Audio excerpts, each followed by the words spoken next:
As Luisa said, my name is Adu Al-Kipsi. I'm the Managing Director for Programs at the Center for International Private Enterprise, CIPE, or as we love to be called, CIPE.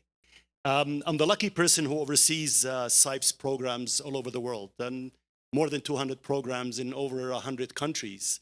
But I just have to say that Colombia has an absolutely special place in my heart. The warm people, the fantastic topography, the amazing country, and the people of Colombia, really. I've never met anybody in Colombia I didn't like, and consider yourselves among those. So thank you for having me here. CIPE is at the intersection of democratic governance and market reform. So this kind of project, this kind of event is right at the middle of what we do. It excites us a lot. We have flyers outside to know more. I'm not going to bore you with all the details, but Latin America is rising in our priority, and Colombia is definitely rising a lot more in our priorities. Why? Because there's hope, because there's potential, because there's the path forward, and we are continuing to have this as a priority, and we'll put as much resources and as much interest as we can, and having me here just also is a representation of how much of a priority Colombia is to us. I want to welcome everybody here. I want to welcome our partners who are the ones leading us, who are showing us the way, who are helping us develop every program and every strategic idea we have. So thank you very much for all of our partners. I want to thank the government representatives. I want to thank the private sector who are here. I want to thank civil society, media, but most importantly, the entrepreneurs. Entrepreneurs of Colombia, you are the bloodline of this economy. You are the ones who will generate the jobs that are needed. You are the ones that will generate the wealth that is needed. So thank you for joining us today. I wish to start by thanking the Ministry of Commerce for its leadership in promoting economic development, business growth, and for strengthening entrepreneurship and competitiveness. Without you, this would not be happening. So thank you very, very much. I want to thank the Minister of Commerce who was supposed to join us today. He got busy and has not been able to join us, but I'm sure he's doing something important for the entrepreneurs and for the economy. So thank you very much, Mr. Herman Omania. A special thank you to the Bogotá Chamber of Commerce for sharing this beautiful space. Isn't it beautiful? Oh my God, this Agora space is really breathtaking. So thank you very much for hosting us here. It's really, really lovely. And just what a start to the day. It's going to be very tough to continue that way, but thank you. When I first walked in, oh wow, it's really, really lovely. Thank you to Monica Conde and her team at the Vice Presidency of International Relations for their support and making this event possible. We're also grateful to iNNpulsa for their ongoing partnership to boost the digital economy and strengthen the capabilities of Colombian entrepreneurs, and for joining us here today. Special thanks to Luz Gomez, Victor Galindo, and the team for their contributions and partnerships with CIPE in this timely digital economy initiative. And let me tell you about CIPE's contributions. This is an all CIPE effort. It's not just one team. So again, I represent senior leadership, I represent the organization, and thank you for having me. But let me tell you, I'm the least important person here today from CIPE. Truly, we have a fantastic team. I want to thank Angela. Thank you for your leadership and the fantastic team here in Bogotá. It's a tough act to follow for all our 20 offices all over the world. You're a tough act to follow. Truly, Angela, and an amazing, amazing team. I want to thank Tomas, who's here with us from Washington. So again, it's an all team effort. Tomas is part of our Latin America and Caribbean team in Washington, and he's the one overseeing our programs in Colombia and in the Andean region. And with me here today are my colleagues from the CIPE Center for Digital Economy and Governance, as we call CDEG. They have been supporting CIPE's digital programming, not only in Colombia, but across the world, in Indonesia, the Philippines, Slovakia, Armenia, Morocco, Ethiopia, Kenya, and many, many more countries. And they not just have programs there, they bring these experiences, they bring the networks from all over the world to bear fruit to the Colombian experience. Thank you, Luisa. Thank you, Adam. And I just want to recognize the CIPE team. Please stand. All these wonderful people in black with the ribbons in their hands, helping us make the event successful today. Thank you very, very much. What an amazing, amazing effort. Thank you all very much. I am so proud to be a member of this team. Really, you make my job so easy. Thank you all very, very much. So why are we here today? We are here to talk about technology in the changing business, markets, and societies. CIPE is committed to inclusive and democratic digital transformation in Colombia. Our programs are focusing on small and medium-sized enterprises across the country with an emphasis on the regions most affected by poverty and conflict. We want to see small and medium-sized businesses and entrepreneurs have the resources, skills, and technological tools they need to thrive in the digital age. We could not achieve this work without the dedicated partners. CIPE is delighted to be sharing two major initiatives today. First, in partnership with iNNpulsa, we will shortly hear from the colleagues at Centro Nacional de Consultoría. They will share highlights and insights from the survey results on digital transformation of Colombian small and medium businesses, including those located in areas most affected by violence, women's businesses, and all marginalized communities. We are also launching our updated digital literacy training program with Palazzi. You will see QR codes around the room to access the course, which will be shared with small businesses across the country. CIPE is also thrilled to be welcoming business owners here this afternoon. Again, the bloodline of the economy. And for them, this afternoon, we will have digital skills building, training sessions, and to learn more about their digital challenges and needs. Please visit their booths all over around in the open area there. I want to thank you all for joining us today. Muchas gracias, and thank you very much for having me here with you today. This study of characterization of MIPIMEs, the first thing that I want to show you is the technical slide. The difference between noise and evidence. In evidence, we know the methodology. So this is the technical chip where we got the information that we're going to show you. Where that information comes from, there was a study with companies, business people, management teams. The methodology was what these people decided. We included 4107 companies. Some of them did the surveys on the phone or face to face. We are talking about formalized companies, and this is going to be very important to consider to see the results. It is a national study. We cover all the nations. Can you hear? No? Encuestas de las empresas. Can you hear me? Okay.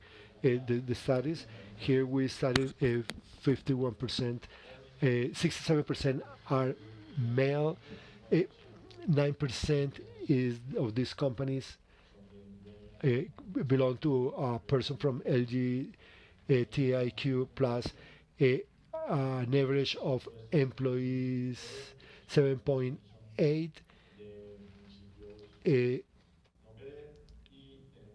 11% from municipalities, the PET, and also 89% of small companies. This is part of the representation was made like this. Different sizes. We had the sizes of the companies are very different. That represent higher than 90%. The first question that we made, if you have a responsible of technological issues, 48% said no, 52% answered yes.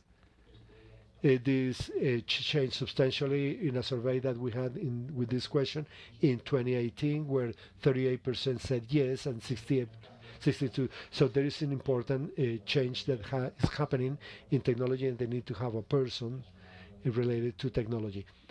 The following question was how, the one that we made to ourselves is how to measure the technological adoption. This is an abstract concept. How can we measure that a person has a greater number of technological adoption? From interviews that we made at the moment, we had three fundamental variables. I'm going to show you the first variable is the technologies that the companies have access to. What happens with technologies is the same that happens with books. One thing is to buy a book, another thing is to read the book and adopt it.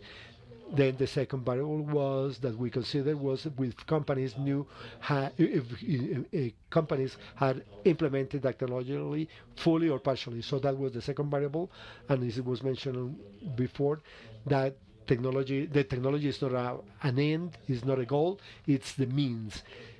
So the third variable is what do we need technology for?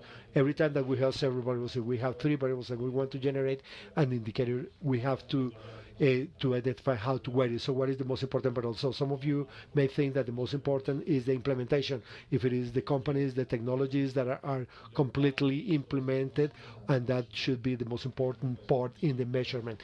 And some people may say yes, but if a person that has all the technologies implemented, so that it is a company, so it is important to have those technologies implemented. And another person must say, what it is important is not how many technologies you have implemented, but what you are using those technologies for. And that is a debate that could be infinite.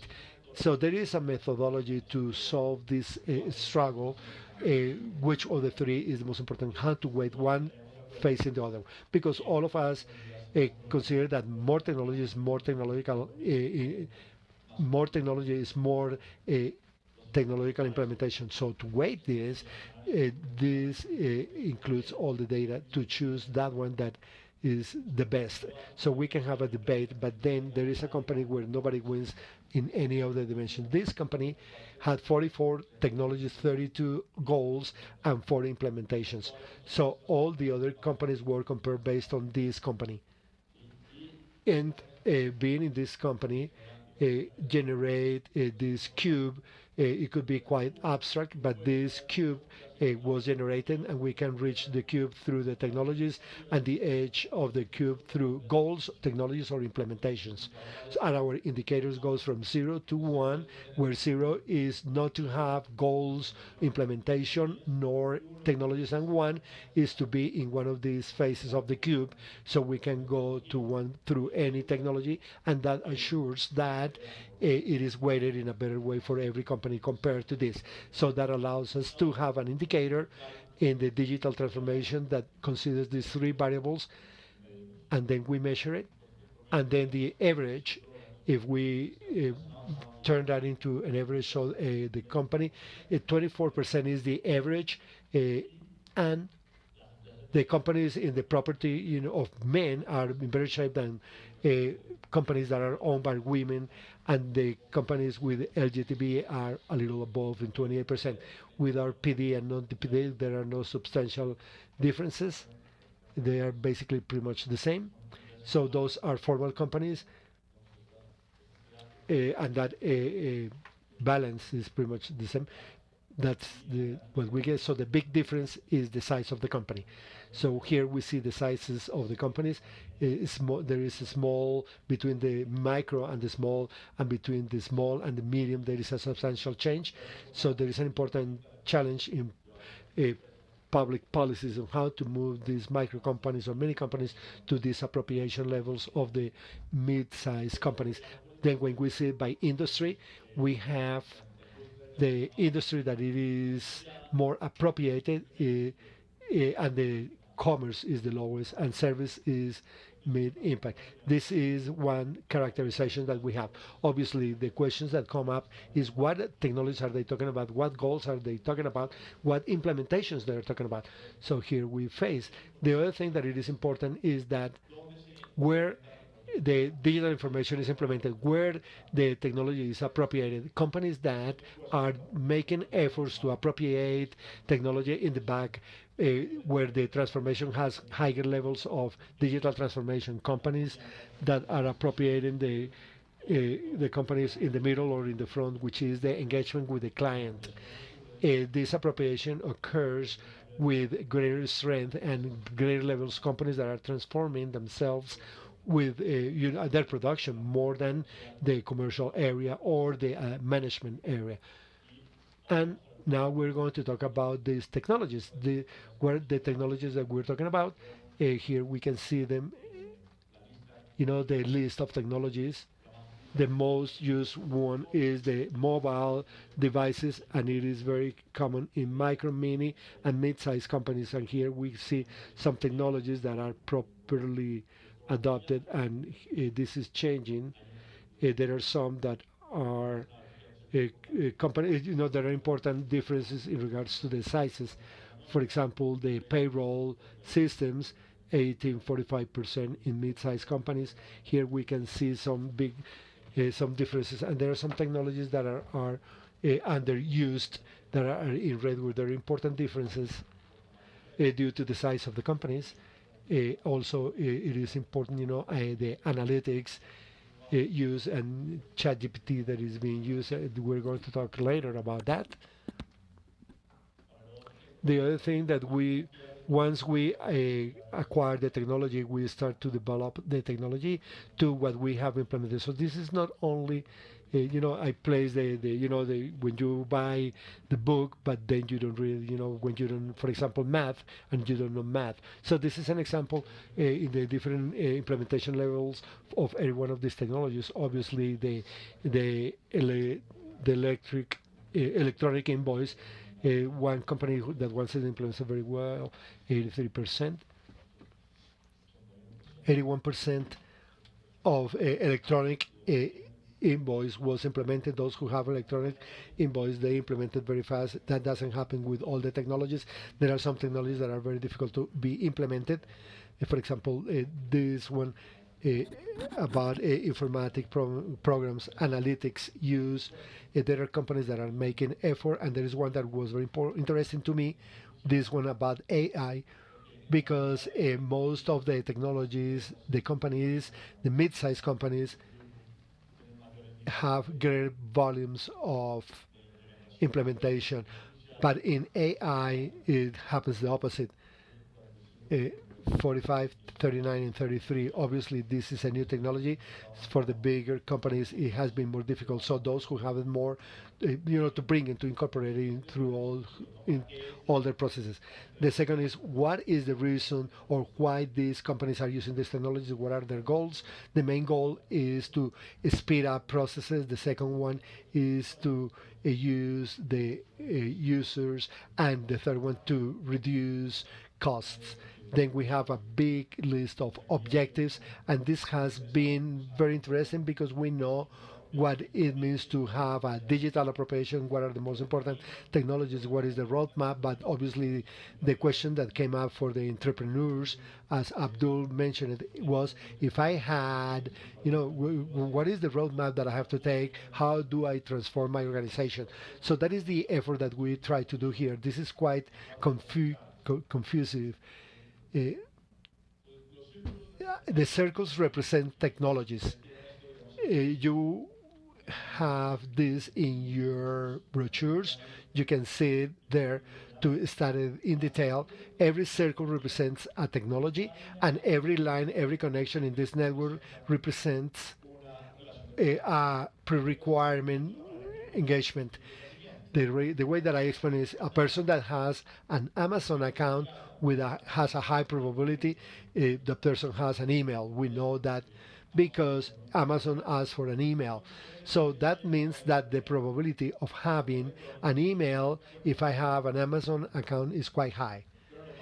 But it doesn't happen on the opposite. The probability of having an account in Amazon, if I had an email, so that is not probably I may have a person may have an email, but not necessarily an Amazon account. So we made that analysis for all technologies. And in the example that I gave you, the email is a pre-requirement for having an Amazon account. So we made that analysis for all the technologies, and that gave us an order. That's the order that goes from up to down. So the basic technology where companies start is the use of mobile devices, and from there they start acquiring technologies. When we have that network, we apply segmentation. So we gather the different roads, and those are the colors. And when we have the color code, we analyze what they have in common, and we have given them a name. So here we have a roadmap that starts with the inefficiency, another one that is associated to growth. This technology is another road that it is associated to structuring, another one that it is digitalization. Then we have one that, if this was the pensum of the digital appropriation, we will have an elective, which is 20, which is a technology that doesn't have pre-requirements or is not a requirement for anything, which is to have online meetings. So companies that have online meetings don't necessarily use other technologies, and not necessarily they're more or less appropriated to other things. So that gave us a roadmap to know how companies move along this digital transformation. And then the other thing is, if I am interested in promoting any type of technology, specifically what the roadmaps are like. So we brought 3 examples here. Sorry, I forgot this one. It's just that I go too fast. So what we did here was to divide these in groups, levels. And in that way, the companies can know in which level they are located. So we put all these levels. This is the first one, this is the second one, this is the third, and this is the fourth level.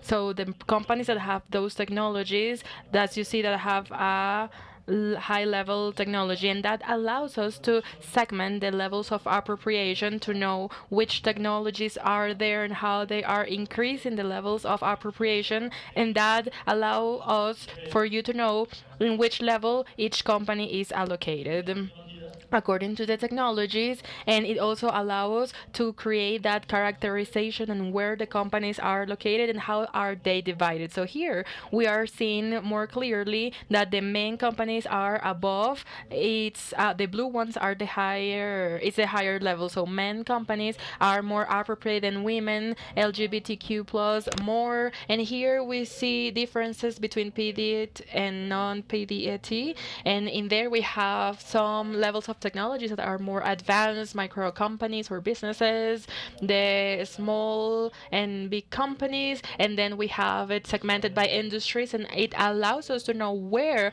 are our companies, how they are doing, and have a diagnosis of the companies and know what path they should follow. Here we have it again, and we see that this is repetitive. The companies that have transformed their VAC have done things in their production, so they have higher levels of digital transformation and appropriation, and we see the levels here, 24, 21, and 17. And of course, there is a big challenge for the companies to be transformed, or the companies to transform their VAC, because there is where a digital transformation that is deeper occurs. And this is what I wanted to mention. One thing is to say, okay, now we want to promote some specific technologies, and we have some examples, and to know how difficult it is for the companies that do not have technology to reach some levels. Of course, what we do, and here I brought 3 examples. The first one is the electronic invoice, which is a very important example, and we see that the companies that have electronic invoice have these pre-requirements to have an email and a mobile device. And we know that if we want to promote the electronic invoice, this is a path that we will follow. And we say that because we don't see companies that have electronic invoice that do not have the previous one. And the numbers that you see here is the probability for the company to go from here to here. So 69% is the first level. The mobile devices, this is the probability of a company to reach there. And if I'm here, what is the probability to go to emails? It's 55%. And if I have 55 emails percent, what is the probability to go to electronic invoice? Is 47%. So I can grab these 3 numbers and from there generate the difficult is, and to take the path. And this is what we call the inclination.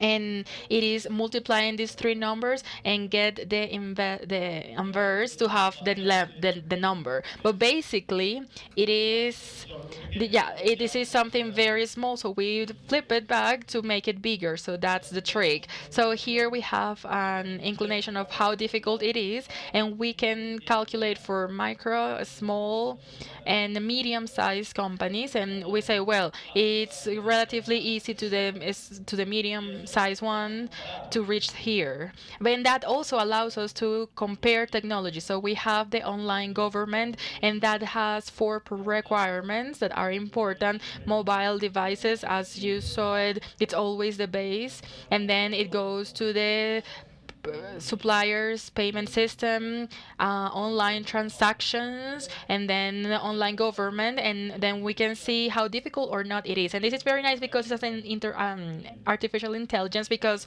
we saw a gap, and this has two requirements, which are mobile devices, electronic emails. And there is something interesting that happens, and that the adoption by the size of the company for this last size, it's very similar to the size of the companies. You see the micro, small, and medium size is almost the same. And here we can see that the small had always 20, 30 points in front. But here it's very similar. So if we want to create a program to foster AI in the small and micro businesses, maybe this is more important, because here the gap is very big, but in here it is smaller between the micro, small, and medium companies. So that tells us that it is very important to have this diagnosis and have clear all these roads. Very briefly, this is what we did. Of course, this is a very, very short summary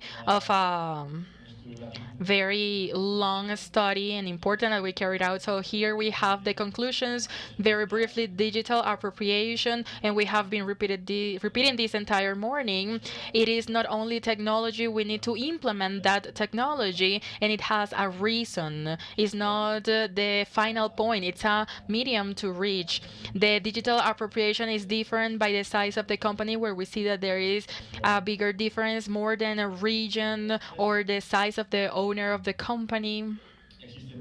There are some paths, and it's very clear in digital appropriation that there are some roads that some companies have already transited, and that allows us to see how the companies have reached to a specific point. And those are the conclusions. And our recommendation in the end, very briefly, is that there is the path. So it is important to make the diagnosis of where the company is and know where is their next step. And after that, there is a phrase that Steve Jobs used to say, and it's technology. For make it easier, it requires a lot of work. So if things like online government or electronic invoice, we want them to become massive and have less pre-requirements, we need to make other processes to make it easier, because it's key for those, or we need to be willing for the business people to take that path. If we want to reduce it, we need to simplify it, and we need to be aware that that path exists and that the business people need to walk. That is what we have prepared. Thank you very much.